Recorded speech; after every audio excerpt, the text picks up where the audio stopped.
Hello everyone! So I haven't done one of these videos in a while, but then again I was gone for months in 2020, so I want to do an anti-haul. It's the time of the year, it's not even Halloween yet, but all the holiday collections have come out already. I'm not even ready for that. I mean, this whole year has gone by at such a weird pace, but yes, holiday and fall collections are dropping at the same time. There's a lot. So I'm gonna get started with a few collections and products that I'm just feeling overall very meh about. So yes, it's anti-haul time. I have pictures over here. I grabbed them from Trend Mood, of course, as one does. So the first one is the ColourPop Holiday Palette. I don't even know what it's called, but it basically looks like an oversized version of their taupe palette that they literally just released maybe last week or a week and a half ago.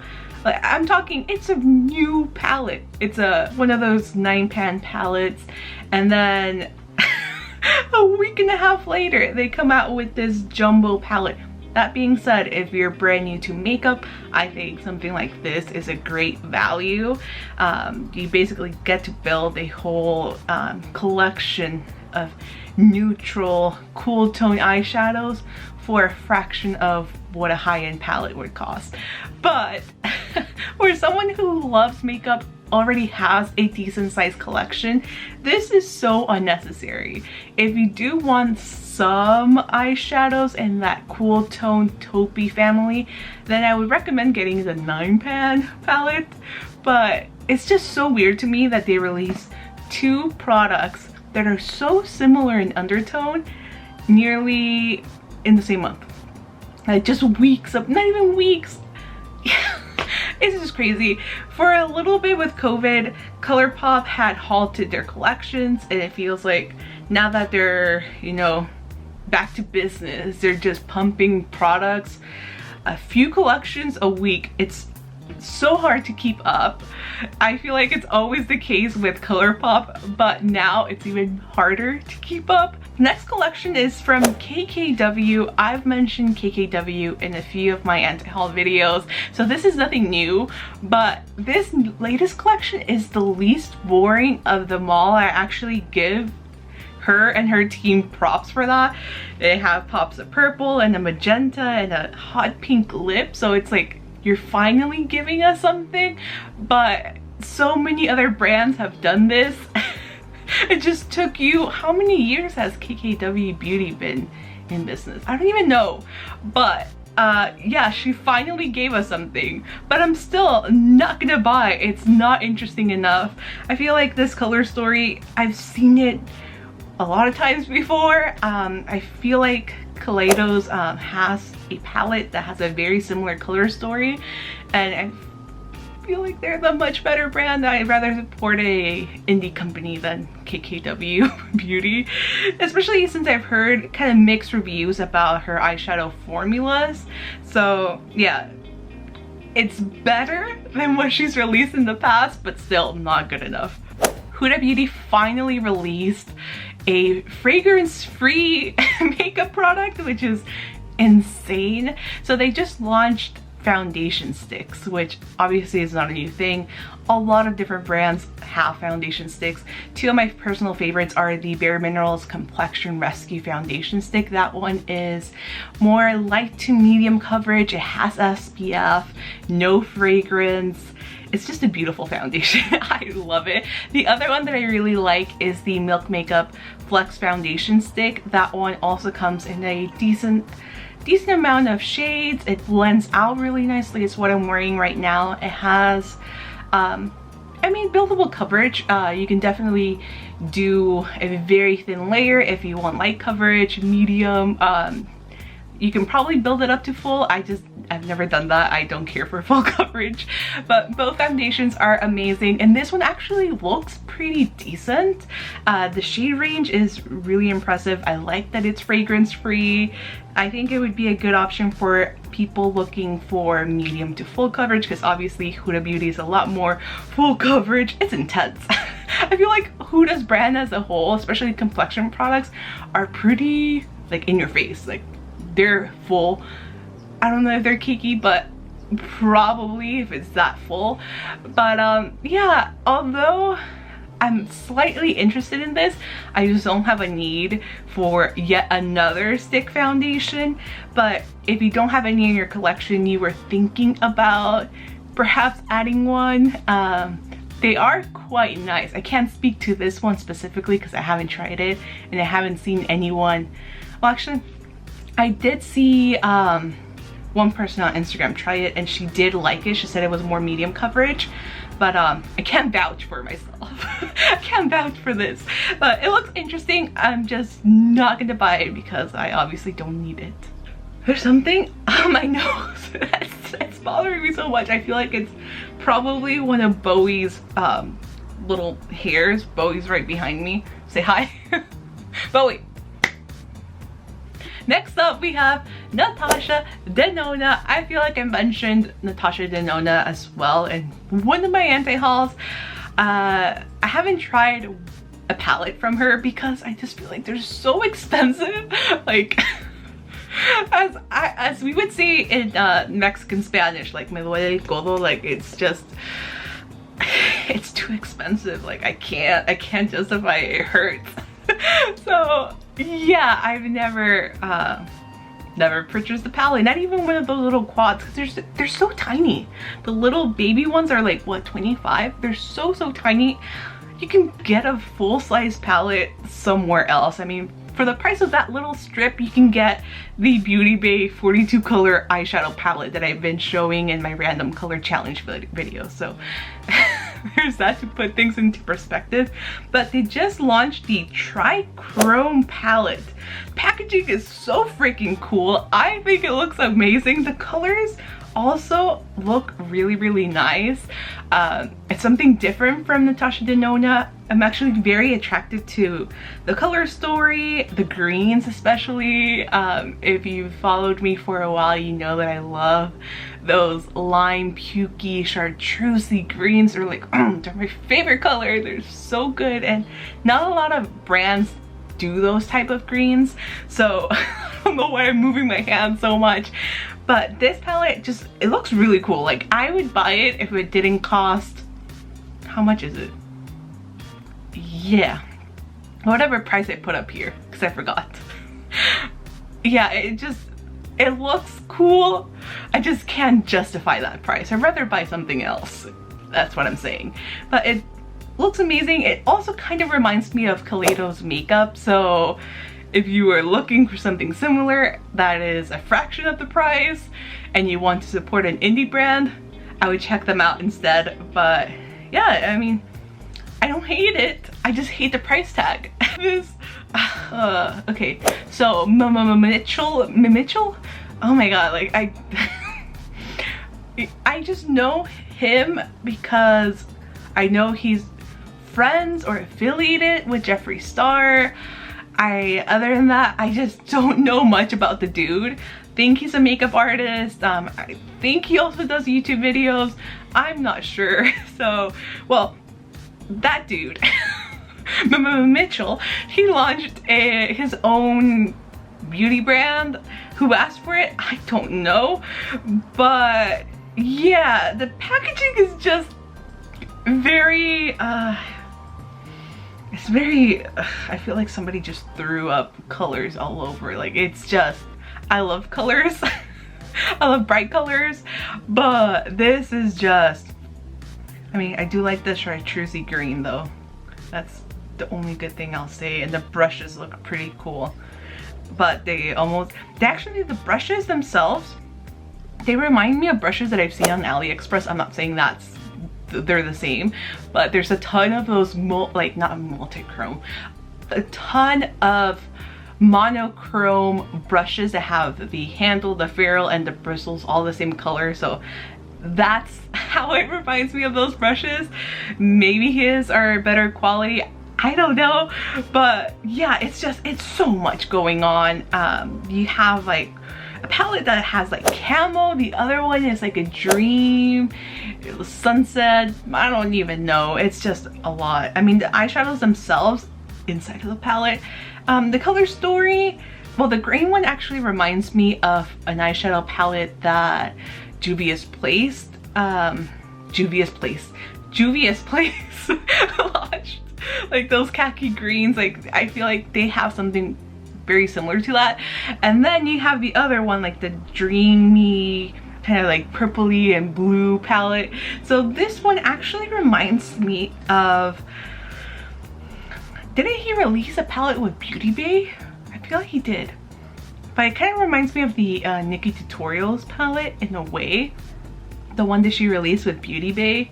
I don't know, like I'm not hating on this color story. I actually quite like those purples and blues and like pops of like warmer colors, but it's just, I mean, for the price I'd rather just go with Beauty Bay because this is much more expensive than a Beauty Bay palette. But I don't know, I just it's a lot. I'm not a fan of the packaging. Not a fan of the layout either. It's kind of like all over the place. Like I can make looks out of it, but the average person, I feel like would get pretty overwhelmed. Let me know in the comments if you get overwhelmed by these these like colors all over the place, just like jumbled. I don't know. Like I'm trying to put myself into the shoes of a new makeup wearer, and I know I would be like, what the fuck should I do with this? There's been a lot of eyeshadow palette launches, as there usually is during the holiday season. So Rare Beauty launched two, not a quad, they have two 6-pan eyeshadows. So they have one that's more like cooler tones, pinks, purples, and then another one that has a green and has a blue. I'm going to anti-haul the pinks and purples one. The other one I should anti-haul. I should. But this is this is where I get suckered into things. I have a friend who's also a content creator here in San Diego. She posted swatches and a look using the other palette that has the blue and the green, and it just looked really nice. So I was going to anti-haul both of them, but yeah, that green is just speaking to me, and the formula looks quite nice. The price point is quite nice. So yeah, I mean, they're pretty decent palettes. The only reason why I'm anti-hauling is because I technically don't need it, but they look nice and the price point is good. So I'm in the conflicted zone with one of the two. Next up, Anastasia holiday collection. Anastasia as a whole has just been a snooze fest. Like, I don't know what's going on with the brand. Maybe they're changing creative directors. I don't know what's her name? Norvina, there we go. I don't know what she's doing with the brand anymore. The holiday collection is just boring. It's so boring. It's just, isn't the modern renaissance or one of those palettes they've released but a smaller size, and then some little very lazy put like sets, and it's just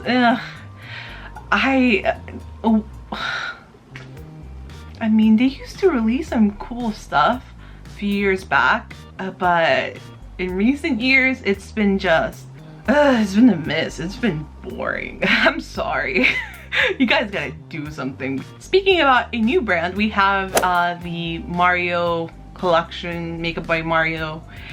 We have his collection. So he's most famous for being Kim Kardashian's makeup artist. So I'm not mad that he finally got his own makeup line, because I know he's collaborated with Kim as well as with Anastasia, Beverly Hills. So now he has his own collection. The packaging is very underwhelming, but I do understand why he went so simple, because he is a makeup artist and he sees things in a more utilitarian way. But I just, as a whole, the collection just did not appeal to me. I've heard some mixed reviews about the products from people that I know in real life. So price point's not bad. I will say that. It's not bad for a high-end product line sold at Sephora. The palette that has the shimmers, they look quite nice. The shades are not the most unique, but in terms of the color story, it's actually a pretty decent and unique color story. The matte palette, it is what it is. I mean by now I feel like everyone and their mom owns a matte like nude eyeshadow palette. It's nothing revolutionary. The mixed metals little like set, that one it was the only product that kind of intrigued me because it does have a little well. You're encouraged to like scrape a little bit and mix it. You can create a paste, so you can use it as an eyeliner or just like a foiled eyeshadow. So it's more artistry driven, I would say. So I was kind of keen on that until one of my friends tried it out. Her name's Jamie. I will leave her Instagram down below. She creates amazing makeup. She tried it out and she did a whole like review on her Instagram stories, and it looked nice, but to hear her say that the gold wasn't as opaque, that she had to like layer a few times, I don't know, for something that is more artistry like driven, I expected performance to be higher up in the list. So for that reason, I'm gonna anti-haul it. It looks cool in theory, but technically you can do this. You can scrape eyeshadows and mix it in with water or mixing medium. It doesn't have to be specifically this palette. Like you can do it with regular eyeshadows as well. You can foil them, you can do all of that. So you definitely do not need this at all. And I feel like you might get better results with just a very like a very intense gold eyeshadow. I forgot which one of my palettes has that. But if you have a gold, try wetting, try scraping it off a little bit and then wetting it with like a mixing medium. I love the Duraline, the Inglot Duraline. That's what I wanted to say. I love that as a mixing medium. I know MAC Cosmetics has one, Makeup by Mario now has one, but try doing that and you'll get a much more intense look out of your eyeshadow. So there's that. I just rambled a ton. Thanks, Makeup by Mario. And the last product, because I'm gonna wrap things up, sun is setting, the last product is from Beauty Bakery. I don't think I've ever mentioned Beauty Bakery. They're actually a San Diego based makeup brand. They used to have their own boutique here in San Diego. They closed down, but since then they've pretty much expanded to like Ulta stores nationwide, which is pretty cool. They have, I've tried their liquid lipsticks. I was not a fan of those at all. I found it to be one of the worst formulas I've tried. But apart from the liquid lipsticks, they do have some products that look kind of cool. At the time that when they had their own boutique, they didn't have much other than the liquid lipsticks. They had a few cheek products, their glitters, and then like I think it was gel eyeliners or something. So they had a pretty limited like range of products. Since then they've expanded a lot, but their most recent launch are these lip liners that look like rock candy. Honestly, when I first saw the colors, I thought, wait, what the hell did Thrive Cosmetics release? It's that same shade of teal that Thrive Cosmetics has. So I thought it was Thrive. I was like, what? But no, it's just it's Beauty Bakery, so it's very fitting with their theme.